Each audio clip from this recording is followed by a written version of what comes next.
نرسو کیا ہے، کون ہے، اور یہ کس طرح لوگوں کو نقصان پہنچاتا ہے۔ دیوی دیوتاؤں کی حقیقت اگر وہ ٹھیک ہیں، اگر وہ صحیح رستے پر تھے تو پھر گمراہ کون تھا؟ وہ کون سے روپ ہیں جنہوں نے شیاطینی روپ دھارے جن سے لوگوں کو نقصان پہنچا؟ کیا یہ انسان کو مارنے کی قوت رکھتے ہیں؟ کیا یہ انسان کی جان لے لیتے ہیں؟ اور ہماری وہ کون سی قوتیں ہیں جو مختلف صورت اختیار کر لیتی ہے؟ ہماری وہ کون سی قوت ہے جو ایک ایسی صورت اختیار کر لیتی ہے اور وہ صورتیں ہم جیسا خیال باندھتے ہیں پھر وہ ہمارے سامنے اسی دیوی دیوتاؤں کے روپ میں سامنے ہوتے ہیں اور کہتے ہیں ہم فلاں دیوی ہیں، ہم فلاں دیوتا ہیں۔ جانیے اس کی حقیقت۔ بسم اللہ الرحمن الرحیم۔ السلام علیکم ورحمۃ اللہ وبرکاتہ۔ میں اپنے نئے آنے والے معزز ممبران کو اپنے گھر میں خوش آمدید کہتا ہوں، اور خاص کر وہ سلسلہ جو ہم نے آپ کی محبت میں، آپ کے بےحد اصرار پر میتھولوجی سلسلہ جو شروع کیا ہے، ہم انشاءاللہ تعالیٰ اس میں مزید آپ کے لیے حیرت انگیز واقعات اور حقیقت پر مبنی داستان، اور کس طرح ہندوستان میں وہ ہندو پنڈت، وہ لوگ مسلمانوں کو نقصان پہنچاتے ہیں، باقاعدہ مختلف دیوی دیوتاؤں سے مدد طلب کرتے ہیں اور مسلمانوں کو نقصان پہنچاتے ہیں صرف چند پیسے کے عوض۔ ہم مسلمان لوگوں کو کس طرح اپنے آپ کو ان شیاطین سے، ان شریر لوگوں سے اپنے آپ کو بچانا ہے، اپنے گھر بار کو بچانا ہے اور اپنے خاندان کو بچانا ہے۔ جس طرح اپنی پچھلی ویڈیوز میں نے آپ سے کالی کے بارے میں گفتگو کی کہ یہ کس دیوی کا روپ تھا، پھر میں نے آپ کو شیخ سدو کے بارے میں بتایا کہ شیخ سدو کون تھا، پھر میں نے آپ کو مزید ان شیاطین کے بارے میں ڈیٹیل سے بتایا جو اس سے پہلے آپ نے شاید نہ سنا تھا اور شاید آپ نے کتابوں میں بھی نہیں پڑھا تھا۔ یہ الحمدللہ میں آپ سے وہ بات کرتا ہوں جو ہمارے استادوں کے، ہمارے پیر و مرشد کے، اور باقاعدہ ہمارے خود کے جو تجربات ہوتے ہیں، ہم آپ سے وہ باتیں شیئر کرتے ہیں، اور امید کرتے ہیں کہ آپ کو یہ تمام باتیں پسند آتی ہوں گی اور آپ کو مزید رہنمائی ملتی ہوگی۔ اور جو لوگ روحانی سفر میں اس وقت میرے ساتھ شامل ہیں، میری ہر ویڈیو ان کے لیے ایک مشعل راہ ہے۔ میری آنے والی نسلوں کے لیے اور آپ کی آنے والی نسلوں کے لیے انشاءاللہ میری ہر ویڈیو ان کے لیے ایک قیمتی خزانے کے برابر ہوگی۔ جب تک میں آپ کے درمیان ہوں، میں انشاءاللہ تعالیٰ آپ کو راہ سلوک میں، آپ کو روحانیت کے رستے میں، آپ کو ان ایسے رستوں سے وقتاً فوقتاً آپ کو آگاہی دیتا رہوں گا کہ جس رستے پہ ہم چل رہے ہیں اس میں کن کن شیاطین کا سامنا ہمارے ساتھ ہوتا ہے، اور ہم کن کن تکلیفوں سے گزرتے ہیں، اور وہ کون سے راستہ ہوتا ہے کہ جس میں ہم ایک لمحے کے لیے غافل ہوتے ہیں اور یہ شریر شیاطین ہم پر حاضر ہو جاتے ہیں۔ میں چاہتا ہوں کہ آپ سے ہر وہ بات کھل کر کروں جو مجھے نہیں کرنی چاہیے، لیکن میں آپ سے کروں گا صرف اس لیے کہ آپ کو ہر ایک چیز کا نالج ہونا بہت ضروری ہے آپ کے لیے۔ جس طرح میں نے میتھولوجی سلسلہ ایک شروع کیا ہے، ابھی ہم ہندوستان کے دیوی دیوتاؤں پر ہیں اور ہماری سیریز کا آغاز ہو چکا ہے۔ آج یہ تیسرا پارٹ آپ دیکھ رہے ہیں، اور میں سمجھتا ہوں کہ اگر ہم ابھی ہندوستان کے دیوی دیوتاؤں پر ہی اگر بات کریں گے تو ہمیں تھوڑا سا سفر کرنا پڑے گا آپ کو میرے ساتھ۔ شاید اس میں 5 ایپیسوڈ بن جائیں یا 6 بن جائیں یا 10 بن جائیں۔ میں چاہتا ہوں کہ ہر چیز ایک سیریل وائز ہو، ایک ترتیب کے ساتھ ہو۔ اگر میں نے ہندوستان کے دیوی دیوتاؤں کا سلسلہ شروع کیا ہے تو میں پہلے مکمل ہندوستان کے دیوی دیوتاؤں کو ہی کروں گا، اس کے بعد پھر میں مصر کے دیوی دیوتاؤں کے بارے میں بات کروں گا، اس کے بعد پھر میں یونان کے دیوی دیوتاؤں کی بات کروں گا، اس کے بعد پھر میں پاکستان کے متعلق گفتگو کروں گا کہ پاکستان میں وہ کون سے شیاطین موجود ہیں، وہ کون سی روحانی قوتیں موجود ہیں، اور وہ کون سی شیطانی قوتیں موجود ہیں کہ اور کہاں کہاں واقع ہیں۔ اس وقت پاکستان میں روحانیت کا مرکز کس جگہ پر ہے، اور لوگ اس جگہ سے کس طرح فیض لیتے ہیں، اور ان شیاطین کا جو اس راستے پہ چل رہے ہیں اگر سامنا ہوتا ہے تو ان سے کس طرح اپنے آپ کو بچاتے ہیں، اپنے مریدوں کو بچاتے ہیں، اپنے شاگردوں کو بچاتے ہیں۔ یقیناً اس راستے کے بارے میں آپ بہتر جانتے ہوں گے، وہ لوگ کہ جن لوگوں کو اس راستے میں چلتے ہوئے تقریباً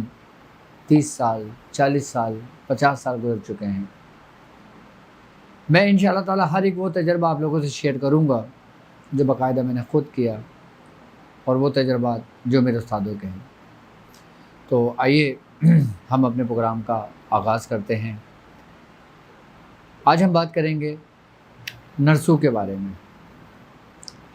نرسو کون تھا، اور یہ کیا ہے، اور یہ کس چیز کا روپ ہے، اور یہ کس طرح لوگوں کو تنگ اور پریشان کرتا ہے، اور لوگ چند پیسوں کے عوض مسلمانوں کو کس طرح نقصان پہنچاتے ہیں۔ نرسو کے بارے میں اگر میں بتاؤں تو کچھ لوگ یہ کہتے ہیں کہ جو نرسو ہے یہ ایک دیوتا برہما جن کا نام ہے، یہ ان کا روپ ہے، اور کچھ کہتے ہیں کہ یہ وشنو کا روپ ہے۔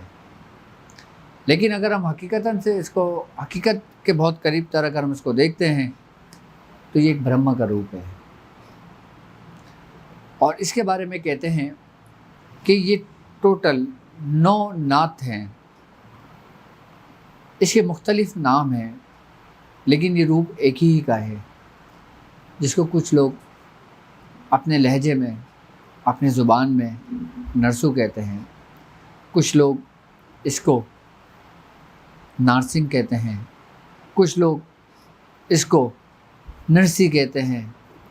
کچھ لوگ اس کو مختلف اپنی زبان میں مختلف نام ہوتے ہیں اس کے۔ یہ بیسیکلی جو برہما کا روپ ہے، اس کے کچھ تنتر ہوتے ہیں، اس کے کچھ منتر ہوتے ہیں۔ جو لوگ ان کی پوجا کرتے ہیں اور ان کی شکل کی ایک تصور باندھتے ہیں، اور تصور باندھ کے جس نیت سے وہ جو کام کرتے ہیں تو پھر وہ اس کی مدد کرتے ہیں، جس کی جو شخص پوجا کرتا ہے۔ ان کی پوجاؤں کا باقاعدہ سامان رکھا جاتا ہے۔ اگر میں آپ سے نرسو ہی کی بات کرتا ہوں کہ نرسو کے جو عاملین حضرات ہوتے ہیں جو ہر جگہ موجود ہیں، ہندوستان میں بھی ہیں، پاکستان میں بھی ہیں، اور دنیا بھر میں موجود ہیں۔ جو لوگ نرسو کی پڑھائی کرتے ہیں وہ باقاعدہ طور پر اس کے سامان کا اہتمام کرتے ہیں، وہ سامان جو اس کی پوجا میں استعمال ہوتا ہے، جسے وہ حلوہ پوری رکھتے ہیں، حلوہ بنا کے رکھتے ہیں، اور ایک سگار رکھتے ہیں۔ جو عاملین یا تو سگار پیتا ہوگا وہ اس کا عامل ہوگا، اگر کوئی عاملین اس کا سگار نہیں پیے گا تو وہ ضروری نہیں کہ اس کا عامل ہو۔ اور اگر کچھ عاملین ایسے بھی ہوتے ہیں کہ جو سگار نہیں پیتے لیکن وہ سگار جلا کے رکھتے ہیں اس وقت جب اس کی وہ پڑھائی کرتے ہیں، اس کی حاضری کرتے ہیں، اور پھر اپنے مقاصد کے لیے دنیا میں لوگوں کو تنگ و پریشان کرنے کے لیے بھیجتے ہیں۔ کیوں؟ کیونکہ یہ ظاہر سی بات ہے، اگر آپ کسی شیطان کو حاضر کریں گے، آپ کسی شیطان کی پوجا کریں گے، تو وہ خیر کا کام تو کرے گا نہیں، آپ کو بھلائی کا کام تو کرے گا نہیں۔ یقیناً وہ اگر آپ بھلائی کے راستے پر بھی ہوں گے تو وہ آپ کو گمراہی کے راستے پر لے جائے گا۔ کچھ لوگ، بلکہ میں یہ کہوں گا کہ کچھ ایسے بھی لوگ موجود ہیں کہ جو شارٹ کٹ کے راستے میں اس راستے پہ چل پڑتے ہیں، کیونکہ شیطانی عملیات میں اس طرح وقت نہیں لگتا، یہ بہت کم عرصے کے اندر بہت جلدی قوتیں انسان کو حاصل ہو جاتی ہیں، اور یہ وہ قوتیں حاصل ہوتی ہیں جو وقتی ہوتی ہیں، اس کا کوئی فائدہ نہیں ہوتا، کہ بہت جلدی ختم ہو جاتی ہیں۔ اب جو لوگ نرسوں کے عامل ہوتے ہیں، ان کی پہچان یہ ہوتی ہے کہ وہ اپنے پاس لال رنگ کا کپڑا رکھتے ہیں یا لال رنگ کا رومال رکھتے ہیں، یا جب وہ اس کی حاضری کرتے ہیں تو وہ لال کپڑا بچھا کر اس کے اوپر سامان رکھ کر باقاعدہ اس کی پوجا پاٹ کا اہتمام کرتے ہیں۔ آپ کیا سمجھتے ہیں؟ آپ جس کی پوجا پاٹ کرتے ہیں، آپ جس کو حاضر کرنے کی کوشش کرتے ہیں، تو کیا یہ وہ خود آتے ہیں کیا؟ نہیں، یہ ان سے منسلک جو شیاطین جنات ہوتے ہیں، جو شیاطین ہوتے ہیں، جو بدروح ہوتی ہیں، جو خبیث ہوتے ہیں، جو وہ بد مذہب لوگ ہوتے ہیں جو بے ایمان موت مرتے ہیں، ان کے جو ہمزاد بھٹکتے ہیں، وہ آتے ہیں۔ اور جس شیاطین کی موت جس طریقے سے اس کی زندگی میں ہوگی، وہ اسی حساب سے بھی لوگوں کو نقصان اور اتنی ہی تکلیفیں پہنچاتا ہے، کیونکہ یہ وہ شیاطین ہیں کہ اگر یہ کسی کے پیچھے لگ جائیں تو کہتے ہیں کہ یہ اتنی آسانی سے جان نہیں چھوڑتے۔ ابھی ہم بات کر رہے ہیں صرف نرسوں کی، اب میں آپ کو اس طرح سمجھاتا ہوں کہ جیسے ایک شخص ہے، اس کے اندر اچھائی بھی ہے، اس کے اندر برائی بھی ہے۔ اب میں اگر کوئی اچھائی کا کام کرتا ہوں تو وہ نیکی کی صورت اختیار کر جاتی ہے، اگر میں کوئی بد عمالی کرتا ہوں یا میرے اعمال غلط اور بد ہوتے ہیں تو وہ بدی کی صورت اختیار کر جاتی ہے۔ اب یہ دو وہ صورتیں ہو جاتی ہیں، ان کو جتنی قوت، جتنی طاقت، جتنی آپ کی تصور ہوتا ہے، جو آپ کی قوت ارادی ہوتی ہے، جتنی اس کے اندر پختگی ہوتی ہے، وہ اسی طریقے سے اس صورت کو اختیار کر جاتی ہے۔ اگر آپ کسی چیز پہ پریکٹس کر رہے ہیں، جیسے ہمارے ساتھ چلنے والے لوگ پریکٹس آف میڈیٹیشن کر رہے ہیں، ڈاٹ والی پریکٹس کر رہے ہیں، روحانی مشق کر رہے ہیں، ان لوگوں کے لیے یہ بات بہت اکثیر ہے جو میں سمجھانے کی کوشش کر رہا ہوں آپ لوگوں کو۔ ہم کوئی اچھا کام کرتے ہیں نا تو وہ ایک صورت اختیار کر جاتی ہے، وہ نیکی کی صورت اختیار کر جاتی ہے، اور ایک وقت ایسا آتا ہے کہ پھر وہی نیکی جو ایک صورت اختیار کر جاتی ہے، پھر وہ ہماری معاون اور ہماری مددگار ہو جاتی ہے۔ یہ سارا کام آپ کے تصور سے ہو رہا ہوتا ہے، یہ سارا کام آپ کی سوچ سے ہو رہا ہوتا ہے، یہ سارا کام آپ کی قوت ارادی سے ہو رہا ہوتا ہے، یہ سارا کام اس روحانی قوتوں سے ہوتا ہے جو آپ کے اندر محفوظ اور آپ کے اندر پوشیدہ ہیں، جس سے آپ لوگ غافل ہیں۔ اگر ہم کوئی چیز پڑھتے ہیں تو یقیناً جب تک ہمارے اندر یہ قوتیں ہیں، یہ بیدار نہ ہو، تو ہمارے لیے وہ پڑھنا اور نہ پڑھنا برابر ہے، سوا ثواب کے یا کچھ نہیں ہے اس کے۔ اب جس طریقے سے میں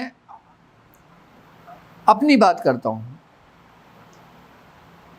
یا ان لوگوں کی بات کرتا ہوں جو اس رستے میں ہدایت کے رستے پر ہیں، اپنے بزرگان دین کے رستے پر ہیں، اپنے اولیاء کرام کی رسی کو انہوں نے مضبوطی سے تھامی ہوئی ہے، آپ یاد رکھنا کہ جو جس کے سپرد ہوتا ہے، یعنی کہ جس شیخ کے ہاتھ میں اس نے ہاتھ دیا ہوتا ہے، یا جو شاگرد جس استاد کا شاگرد ہوتا ہے، اس کی توجہ، اس کی اجازت، وہ جب آپ کو کوئی سبق دیتا ہے، جب آپ کو کسی چیز کی اجازت دیتا ہے، تو وہ اس اجازت کے ذریعے اپنی قوت، جسے قوت ارادی کہتے ہیں، جسے ہم تخیل کہتے ہیں،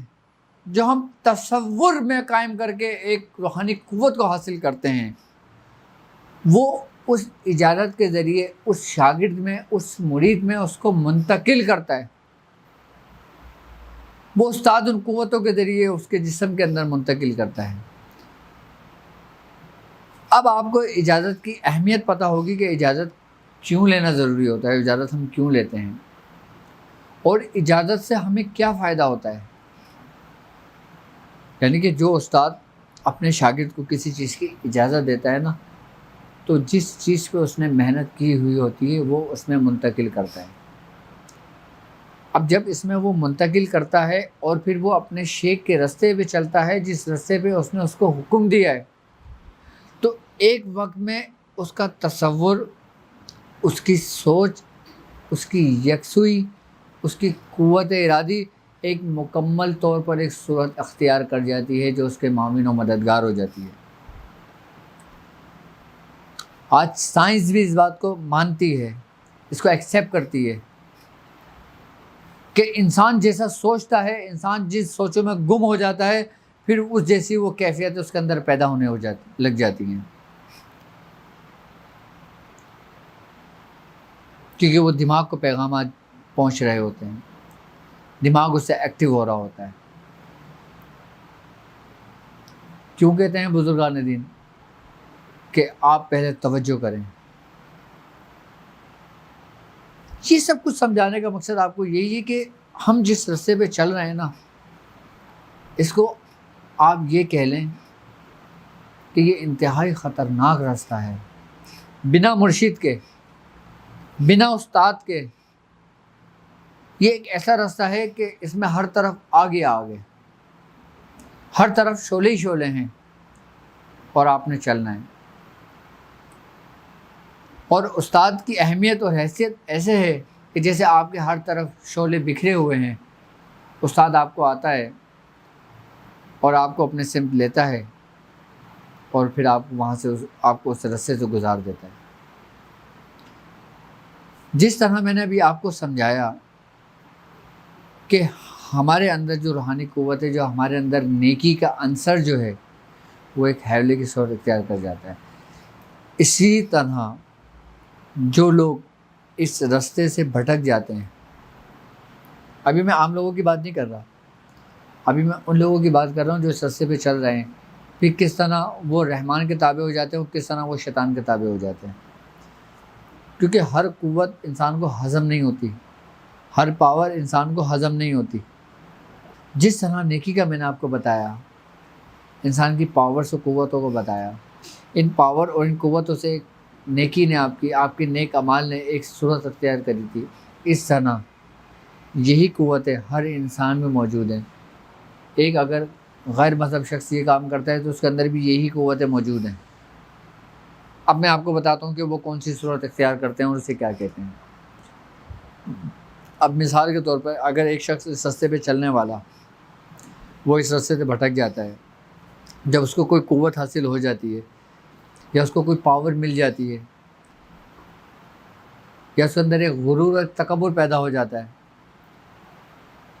پھر شیطان اس کو آسانی کی طرف، گمراہی کی طرف لے جاتا ہے۔ لیکن اس کی ریاضت تو ہے نا، اس کی محنت تو ہے نا، تو کیا اس کو صلہ نہیں ملنا؟ ضرور ملنا ہے صلہ۔ یہی وہی قوتیں بیدار ہو رہی ہیں، یہی سب کچھ بیدار ہو رہا ہے، لیکن پھر وہ جو اس کے بد اعمال ہوتے ہیں، یعنی کہ پھر وہ گناہ کے کام ہوتے ہیں. گناہ سے مطلب کہ اس نے کسی کو نقصان پہنچایا، اس نے کسی کے ساتھ ناجائز کیا، اس نے کسی کو ناجائز مارا، یا اس نے کسی کو ناجائز تنگ و پریشان کیا، پھر وہی قوتیں اس کی جو نا وہ صورت اختیار کر جاتی ہیں، اور وہی صورت اختیار کر کے پھر وہ اس کے وقتی طور پہ تو معاون و مددگار ہوتے ہیں، لیکن وہ معاون و مددگار نہیں ہوتے. اس کو لگتا ہے کہ یہ جو میرے سایہ میرے ساتھ ہے یہ مجھ سے مخلص ہے، لیکن یاد رکھنا کہ شیطانی قوتیں کبھی بھی کسی کی مخلص نہیں ہوتی. اگر ان سے ایسی کوئی بات سرزد ہوتی ہے یا ان سے ایسی قوتیں ان کو حاصل ہوتی ہیں تو ہم اس کو روحانی قوتیں نہیں کہیں گے، ہم اس کو کہیں گے استدراجی قوت. اگر اس شخص کے یہی اعمال نیک کی طرف ہیں، اس نے لوگوں کو پریشان نہیں کیا، اس نے لوگوں کی بھلائی کری، لوگوں کی خدمت کری، لوگوں کو نفع دیا، لوگوں کے دل سے جو دعائیں نکلی ہیں، جو فرشتے دعائیں لے کر جاتے ہیں، تو ان دعاؤں کے عوض اللہ تعالیٰ اس کی درجات بلند کرتا ہے، اس کی روحانیت میں اس کو ترقی دیتا ہے، تو اس کو ہم روحانی قوت کہیں گے. اگر کسی شخص کو ہم نے نقصان پہنچایا ہوگا، اس سے دھوکہ کیا ہوگا، اس کو پریشان کیا ہوگا، ناجائز ہم نے کام کیا ہوگا، کوئی ناجائز ایکٹیویٹی ہماری ہوئی ہوگی، تو فرشتے اس کو لے کے اس کو زمین میں دھانس دیتے ہیں.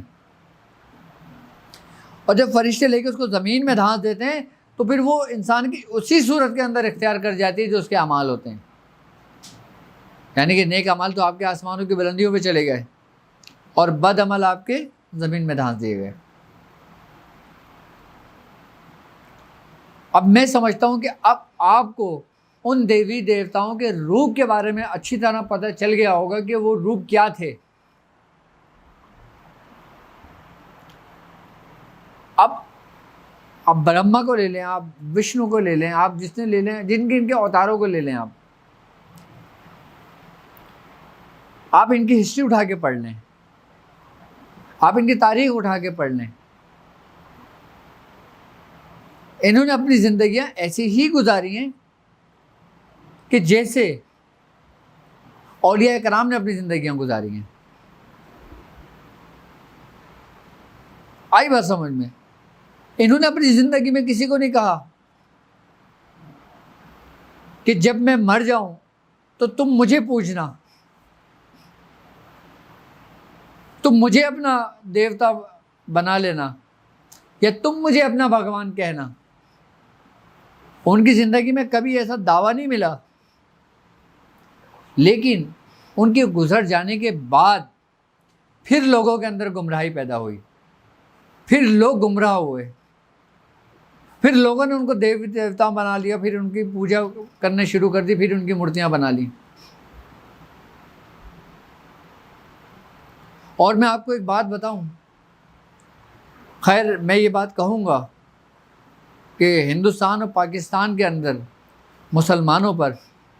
حضرت امام احمد رضا خان بریلوی کا ایک بہت بڑا احسان ہے ان مسلمانوں پر کہ انہوں نے مسلمانوں کو گمراہی سے بچایا. انہوں نے اپنے فتوے کے ذریعے، اپنے علم کے ذریعے، اپنی روحانیت کے ذریعے لوگوں کو ایسی گمراہی سے بچایا جو آج ہندو گمراہی پہ لگے ہوئے ہیں. جس طریقے سے ہندو ایک مورتی کو پوجا کرتے ہیں، آپ کیا سمجھتے ہیں کہ آپ مسلمانوں کو اگر دیکھتے ہیں تو اگر کوئی درگاہ ہے تو آپ نے لوگوں کو وہاں نہیں دیکھا کہ لوگ سجدہ کرتے دیکھتے ہیں؟ فوراً امام احمد رضا خان بریلوی نے فتویٰ دیا، آپ نے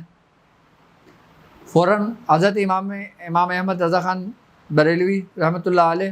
آپ نے فوراً ان کو فتویٰ دیا کہ یہ ناجائز ہے، یہ شرک ہے، یہ غلط ہے، یہ بدعت ہے. آپ نے لوگوں کو روکا، لوگوں میں شعور پیدا کیا. اس وقت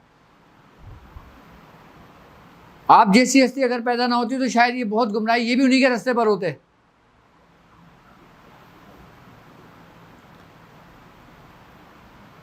بھائی ایسے ہی ہے نا کہ جس طرح ہمارے جو اولیاء کرام ہیں،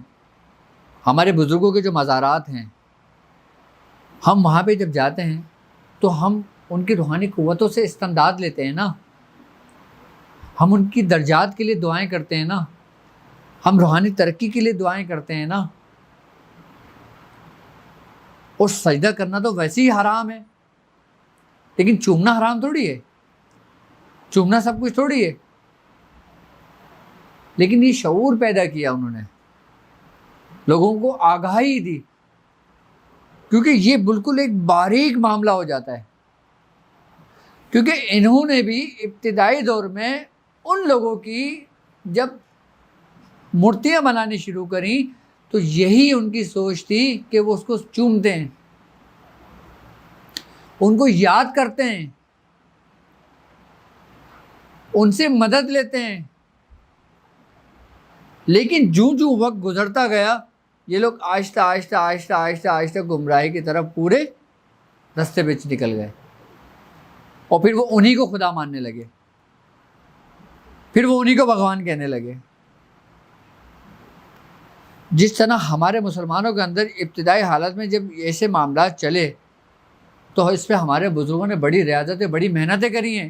بڑی لوگوں کی اصلاحیں کی ہیں، کہ آپ اگر کسی بزرگ کے مزار پہ جاتے ہیں تو آپ ان سے یہ نہ کہیں کہ میرا یہ کام کر دیں، میرا وہ کام کر دیں، یا میں اس لیے آیا ہوں، یا میں اس لیے آیا ہوں، یا میرا یہ مقصد ہے، یا میرا وہ مقصد ہے، یا یہ میں یہ کرتا ہوں، میں وہ کرتا ہوں۔ ہمارے بزرگوں نے بڑی تنبیہ سے یہ بات سمجھایا ہے۔ ہمارے بزرگوں نے فرمایا کہ اگر تم کسی کے مزار پہ جاتے ہو تو آپ اس طرح جاؤ جس طرح جانے کا حق ہے، آپ ان کو وسیلہ بناؤ، آپ ان کی روحانیت کو وسیلہ بناؤ۔ کیوں؟ کیونکہ وہ اس دنیا سے کامیاب ترین لوگ گئے ہیں، اور جو کامیاب لوگ جاتے ہیں نا ان کے جو تصرفات ہوتے ہیں نا، ان کی جو روحانیت ہوتی ہے نا، پھر وہ اسی جگہ پہ قائم مقام ہوتی ہے جس جگہ پہ وہ آرام فرما رہے ہوتے ہیں۔ اب جس جگہ ایک روشنی چل رہی ہے اور ایک جگہ اندھیرا ہے، اور وہ روشنی اگر اندھیرے میں آ جائے تو پورا روشن ہو جاتا ہے۔ آپ کے اندر اندھیرا ہے، آپ اگر روشنی کی طرف جاتے ہو تو یقیناً اس روشنی کے اثرات آپ کے جسم پہ مرتب ہوتے ہیں، آپ کے اندر بھی روشنی پیدا ہوتی ہے۔ تو سر یہ گمراہی کا جو راستہ ہے نا، یہ انسان نے اختیار کیا ہے، اور یہ ان لوگوں نے اختیار کیا ہے کہ جن لوگوں کو سنبھالنے والے لوگ نہیں تھے۔ پھر یہی قوتیں آگے بڑھتی چلی گئیں، کچھ روحانیت کی طرف نکل گئیں اور کچھ ظلمات کی طرف نکل گئیں، شیاطین کی طرف نکل گئیں۔ اچھا، یہ میں آپ کو وہ بات بتا رہا ہوں، اگر یہ لوگ اپنے جن لوگوں کو کہتے ہیں دیوی دیوتا ہیں، صرف میں ان کی بات کرتا ہوں جو سرکار دو عالم صلی اللہ علیہ وآلہ وسلم کے مابعوث ہونے سے پہلے جتنے بھی نیک لوگ گزرے، چاہے وہ ہندوؤں میں ہو، مسلمانوں میں ہو، یہودیوں میں ہو، کسی بھی اس میں ہو، ہم ان کو برا نہیں کہہ سکتے کہ جو ایک اللہ کو مانتے ہوں، یعنی کہ جس نبی کے زمانے میں آئے اس کے پیروکار ہوں، اس کی شریعت پر ہوں، ہم ان کو برا نہیں کہہ سکتے،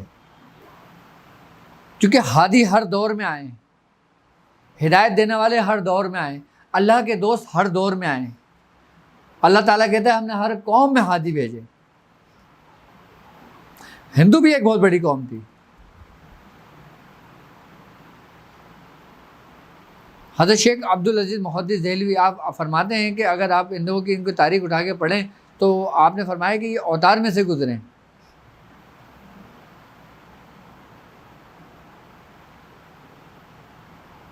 آپ ان کی سامان حیات اٹھا کے پڑھیں گے، ان میں کہیں بھی نہیں آپ کو ایسا لکھے گا کہ شرک کا عنصر ہو، لیکن گمراہی آج کے دور کے لوگوں نے کی ہے،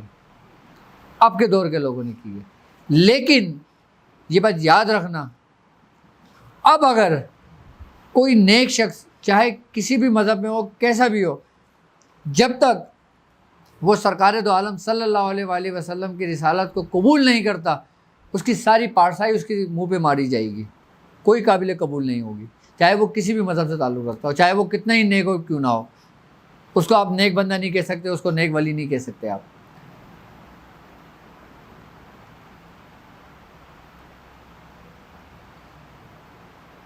کیوں؟ کیونکہ نبی کریم صلی اللہ علیہ وآلہ وسلم کے مابعوث ہونے کے بعد پھر یہ دروازہ یہ سمجھ لیں کہ اس وقت تک کلوز کر دیا گیا. کیا؟ کہ جس نے نبی کی رسالت کو نہیں مانا وہ کافر ہے.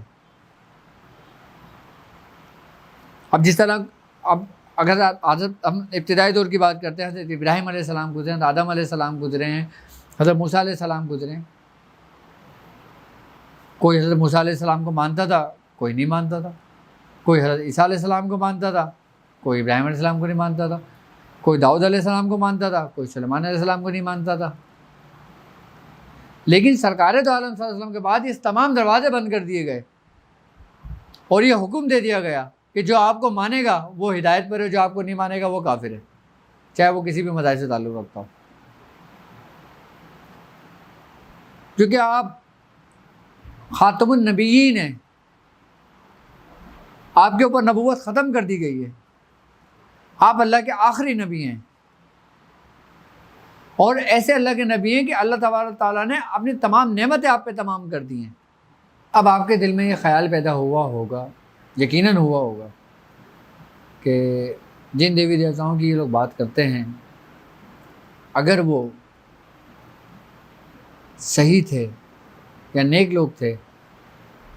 تو پھر ان کے ذریعے غلط کام کیوں ہوتا ہے؟ پھر انہوں نے ایسے بھیانک روپ کیوں اختیار کیے؟ پھر کیوں انہوں نے ایسے شیطانیت کی طرف چلے گئے؟ کیا یہ وہی ہیں؟ اس کی کیا حقیقت ہے؟ دراصل بات یہ ہوتی ہے کہ جو شخص ان کی اپنی سوچ اس منتر، اس تنتر، اس جنتر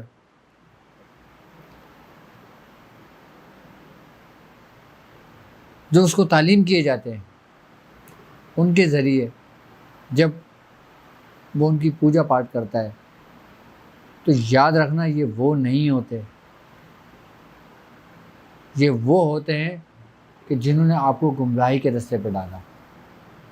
یعنی کہ شیطان اور اس کے پیروکار، اور وہی لوگوں کے ہمزاد. اور آپ سمجھتے ہیں کہ اگر میں ہنومان کی پڑھائی کر رہا ہوں تو ہنومان ہی آئے گا.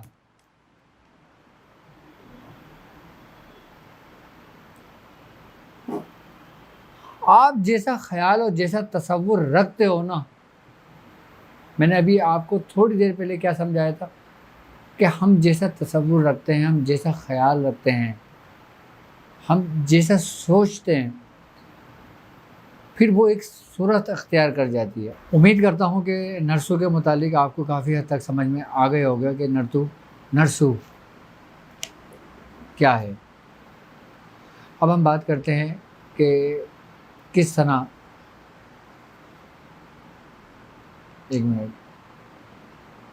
اب ہم بات کرتے ہیں کہ جب کوئی عاملین حضرات نرسو کے ذریعے کوئی انسان کو نقصان پہنچاتا ہے یا نرسو کے ذریعے اس انسان کو کوئی چوٹ پہنچاتا ہے یا اس کو کوئی مٹھ مارتا ہے تو اس کے کیا سمٹم انسان کے جسم کے اندر پیدا ہوتے ہیں. سب سے پہلی بات یہ ہوتی ہے کہ جو نرسوں کا عمل جو ہوتا ہے، جو عاملین حضرات کرتے ہیں،